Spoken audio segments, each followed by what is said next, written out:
Les beaux jours reviennent, entre deux orages en tout cas, et vous vous demandez peut-être comment prendre des photos avec un grand soleil dans le ciel. Une manière d'aborder le soleil, c'est de se lancer dans la photo de silhouette. Mais quand on n'y connaît pas grand chose, c'est difficile d'obtenir des photos convaincantes. Alors aujourd'hui, on va voir ensemble 4 conseils pour réussir ces photos de silhouette. Allez en avant, Guingamp.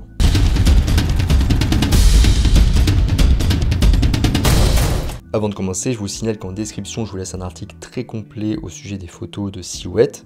Donc là, j'explique vraiment étape par étape comment faire des photos de silhouette. Il y a aussi une vidéo qui est liée à cet article.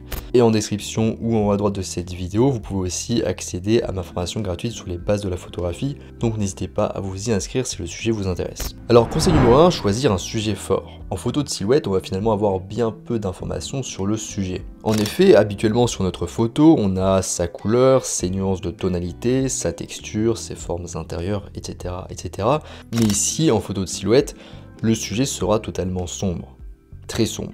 Donc pas de couleur, pas de nuances de tonalité, pas de texture, etc. Alors je suis d'accord, en théorie n'importe quel objet ou élément peut être transformé en silhouette, mais il faut bien reconnaître que certains sont de meilleurs prétendants que d'autres. En fait, on n'aura que le contour de l'élément qui sera reconnaissable, et du coup c'est important de choisir un élément ou un sujet avec une forme forte et reconnaissable. Et de choisir un élément qui sera suffisamment intéressant dans sa forme bidimensionnelle pour retenir l'attention du spectateur. Donc les sujets classiques qui fonctionnent bien en photo de silhouette sont par exemple les humains, les oiseaux, les arbres, les bâtiments ou encore les vélos de profil. Conseil numéro 2, assurez-vous que la lumière vienne de derrière. En photo de silhouette, on inverse tout ce qu'on a appris jusque-là en photographie. Le principe ici est de prendre le sujet à contre-jour. Au lieu d'éclairer l'avant de votre sujet, vous devez faire en sorte que l'arrière-plan soit plus éclairé que le premier plan de votre photo, ou en tout cas que votre sujet. C'est vraiment le principe central de la photo de silhouette. Si vous prenez des photos en extérieur, il est essentiel que le soleil soit relativement bas au-dessus de l'horizon, et on fait souvent les photos de silhouette lors d'un coucher ou d'un lever de soleil. La configuration classique consiste à placer votre sujet devant le soleil qui se lève ou se couche. On n'est pas forcément obligé de mettre le sujet devant la source, même si ça se fait souvent, et globalement n'importe quelle source de lumière vive fera l'affaire si elle est en arrière-plan. Conseil numéro 3, exposer en mode manuel. Alors là, le mode de mise au point automatique a tendance à échouer pour ce type de photo, et c'est pour ça qu'on passe en général en mode manuel. Donc pour ce faire, vous allez mettre votre appareil photo en mode automatique pour commencer uniquement. Vous allez diriger votre appareil photo vers la partie la plus lumineuse du ciel. Vous allez faire la mesure de l'exposition en appuyant sur le déclencheur à mi-course, si c'est là du coup que se fait votre mesure de l'exposition. Donc ne faites pas la mesure directement sur le soleil, mais à côté, si on voit le soleil dans le cadre. Vous allez ensuite regarder le temps de pause et l'ouverture qui s'affiche sur votre appareil photo. Ensuite, vous allez passer en mode manuel et régler manuellement les paramètres qui sont affichés juste avant.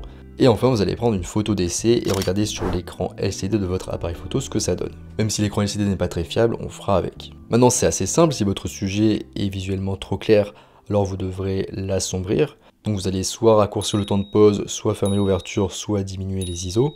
Et si votre sujet ou le reste de votre photo est trop sombre, vous devrez dans ce cas un petit peu éclaircir tout ça en allongeant le temps de pause, en ouvrant plus l'ouverture ou en augmentant les ISO. Conseil numéro 4, quelques points de repère. Pour ceux qui veulent absolument des réglages repères, je vais vous les donner, mais sachez que ça dépend beaucoup de votre appareil photo, du moment de la journée où vous prenez la photo et de votre arrière-plan. Mais pour commencer, du coup, un bon point de repère au niveau réglage, c'est d'avoir une ouverture à f8, un temps de pause à 1/125e de seconde pour les sujets immobiles ou 1/250e de seconde pour les sujets en mouvement, et d'avoir ses ISO au minimum, donc à 100, et ensuite d'ajuster en fonction éventuellement les ISO. On arrive à la fin de cette vidéo sur 4 conseils pour réussir ces photos de silhouette. J'espère que ça vous a plu, si c'est le cas, n'hésitez pas à mettre un j'aime, à vous abonner, voire à commenter si vous êtes motivé. Moi ça m'aide à avoir plus de visibilité, ça fait grandir du coup la chaîne, donc c'est cool. Je vous rappelle qu'en description je vous laisse un article très complet au sujet des photos de silhouette, avec une méthode étape par étape pour les réussir. Et en description ou en haut à droite de la vidéo, vous pouvez aussi accéder à ma formation gratuite sur les bases de la photographie. Donc n'hésitez pas à vous y inscrire si le sujet vous intéresse. Moi je vous laisse ici à vos photos de silhouette et je vous dis à bientôt sur les internets mondiaux.